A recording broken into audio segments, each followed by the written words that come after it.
Like this video? Why not subscribe? Today on MH News. We're talking VFX.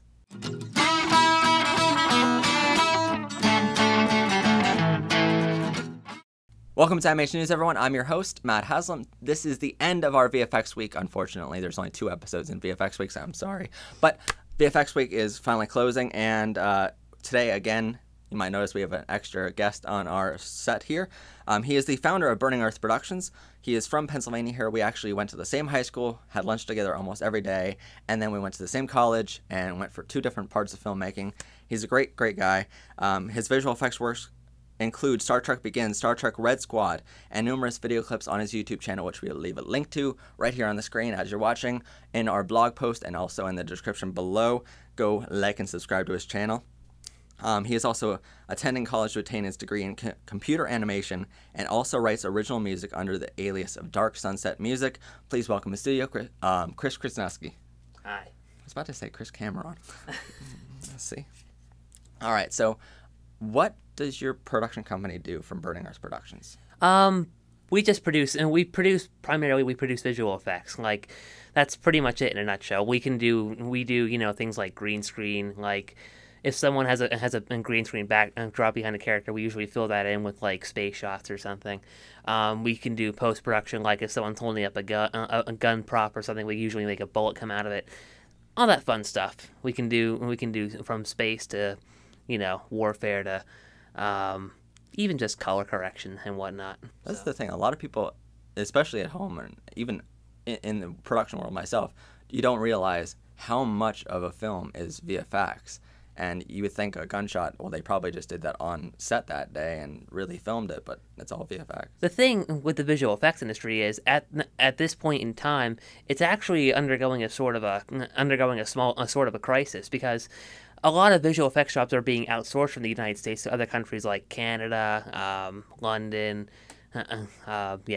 not countries, but cities too, like London and you know, the Netherlands, etc., etc., etc.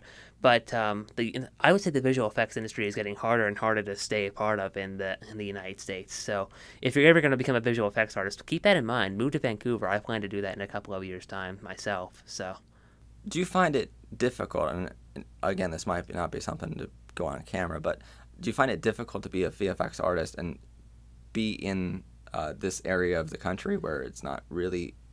Not at all. Heavy? Not really. The internet's a great resource. I usually connect with my clients through Facebook, and you know, there are websites like freelancer.com that help out with visual effects. There are people that on freelancer.com, there are actually people that, you know, request things like from 3D models to, you know, building whole video games within a week. Wow. Yeah, it's an awful lot of work to do. Now building whole video games in a week, that they usually pay like $5,000 or something. But you know, building something like as simple as a chair, it's usually like around $25 for a job, which takes like 3 hours maybe. But you know, well, you also, which is shocking to me, like in the VFX world, and then you also do music under Dark Sunset Music. You want to talk about that? Yeah, a little bit.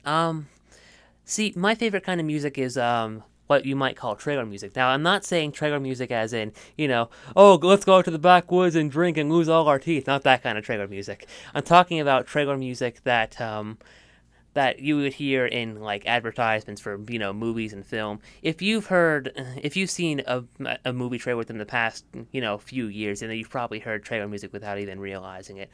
The recent Star Trek 2009 film actually used music from the company called 2 Steps from Hell. Great bunch of people, by the way.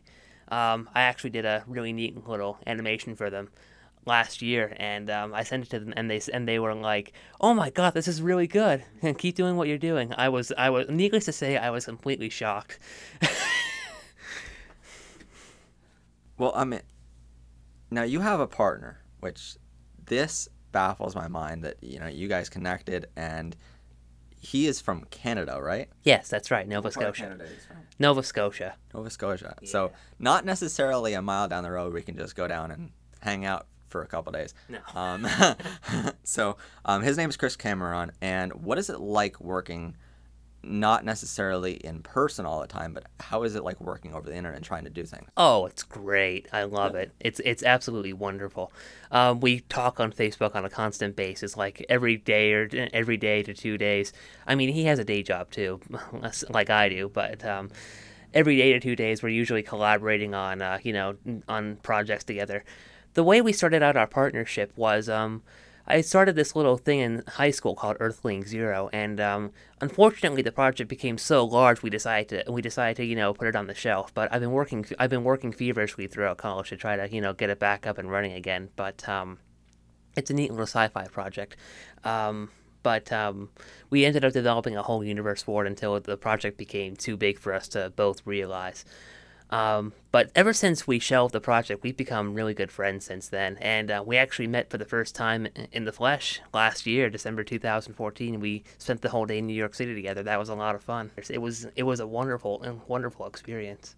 Now, is that something that you go through a lot, and with the VFX world being so tedious in post-production, do you a lot of times go into a project and go, well, this is going to take so long, it's not going to be something to realize on the budget that we're given, or something like that? On occasion, like there are instances like that where, especially in the industry where artists go through this period of time called crunch time, and they usually stay up like 48 to 72 hours, sometimes even up to a week, just to get a couple extra visual effects shots done for a film. I mean, what out of all the different careers you can choose in filmmaking, and it's an awesome industry to be in, but why did you choose to do VFX of all the different things? Because it was in high school, I was going through a lot of, I was undergoing a lot of stress at the time, and when I first got into visual effects, it was like my escape. Like I couldn't really live without it. It helped me become the person that I am today, and I couldn't be more thankful for the people that produce the software and give their lives to do that sort of thing for the love of entertainment. And art is a release in any type of form, and I appreciate any kind of art, whether it's film, music, visual animation, physical modeling, etc. Any kind of art is you have to really learn to appreciate any sort of art if you really want to become a really good visual effects artist. Well, knowing what you know now in VFX and filmmaking, when you watch a movie or something like that, do you have a more appreciation for what it is, or are you just watching a movie to watch a movie? That's a good question. I never really looked at it. I was like, I usually, whenever I see a movie, I usually do comment on the visual effects, and I appreciate the work that goes into it. I mean, look at a movie like Transformers. It takes like 1 day to render 1/30th of a second. Wow. Yeah, like how a frame is. Like a frame is like one fraction of a second. It took the people at ILM to render a day to render just one frame of a second, and these shots are like 6 seconds to 8 seconds long, and there's a bunch of them. Yeah. So it gets up there. But so you do really learn to appreciate the work that they put into it. This past week, you were telling me you did a tutorial on VFX, and it's a great video. I just watched the thing. It is awesome. You're going to love what we have in store for you here. It's not much of a tutorial. It's more or less just an in-depth look. So. But this is awesome. But yeah. So we're going to throw that right now. I hope you guys enjoy.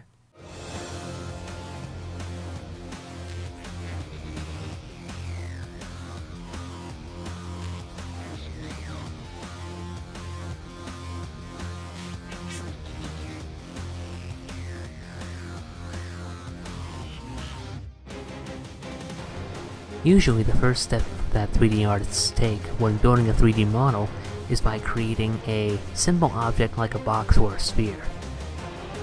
Now normally it can either remain as simple as a sphere, or it can get as complicated as a starship. The next step is usually texturing. Now when you texture an object, it means that you create a bitmap or an image that folds around the object. Now you can create many different types of textures for an object. Some textures control the color, the shininess, or even the minuscule fine details, or even what parts of an object might be transparent. Here's an example.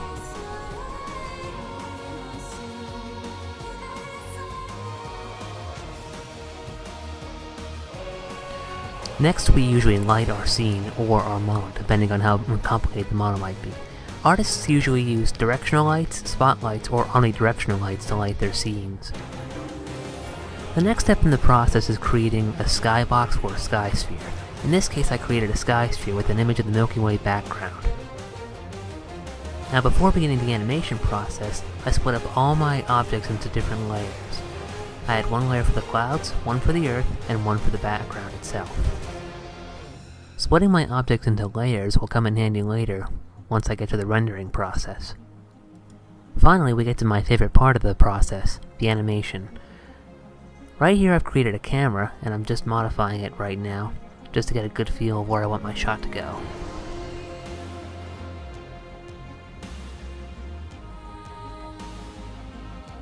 Once I have the camera set up, I usually go through the process of setting up the time and then setting up keyframes. Now, keyframes are specific points in an animation where an object either moves or is at rest.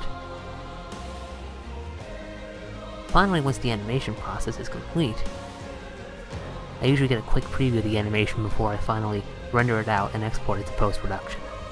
Let's have a look. Okay, so the animation looks good, but the model doesn't. This is where rendering comes in. Now, we split up our objects into different layers because we want to render each object separately from the other. This will help give us greater control once we get post-production. We render out the earth, the clouds, and the background out as different image sequences. And these could take up to days, mind you, so be careful. Once we have all the image sequences rendered out, we put them into post-production, modify the hell out of them, and make them look like this.